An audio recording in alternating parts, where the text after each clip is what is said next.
শুভ দুপুর বন্ধুরা। এই দেখো বসে বসেই আজকে আমার সময় কেটে গেল। খালি ল্যাতি খেয়ে যাচ্ছি আজকে সারাটা দিন ধরে। যেহেতু আজকে রান্না করার নেই, মানে আমি আর আমার মেয়ে খাবো, কর্তামশাই গেছে একটা নিমন্ত্রণ বাড়িতে, তো সেই জন্য ও খাবে না বলে আজকে সেই রকম কোনো রান্নারও ব্যাপার নেই, এক তরকারি ভাত হলেই হয়ে যাবে। তাই আজকে বসে বসে ল্যাত খাচ্ছি। তো চলো রান্নাটা শুরু করে দিই। আমাদের খেতে তো হবে, তা নাহলে হবে কি করে। এখানে হচ্ছে আলু দিয়ে চিংড়ি মাছ দিয়ে একটা তরকারি হবে। আলু, পেঁয়াজ, টমেটো সব একসাথে ভাজছি, ভেজে তারপর ওদিকে চিংড়ি মাছ ভাজা আছে ওগুলো দিয়ে দেব। আর হবে আমের চাটনি।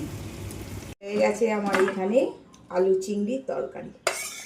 বন্ধুরা কালারটা হয়েছে খালি দেখো, একটু ঝোল ঝোল মতন রেখেছি, কারণ একেবারে শুকনো হলে ভালো লাগে না। চাটনিও হয়ে গেছে। আজ শুধু চিংড়ি মাছের তরকারি আর আমের চাটনি, এই দিয়ে আজকে মা আর মেয়ে ভাত খাবো, বুঝলে বন্ধুরা।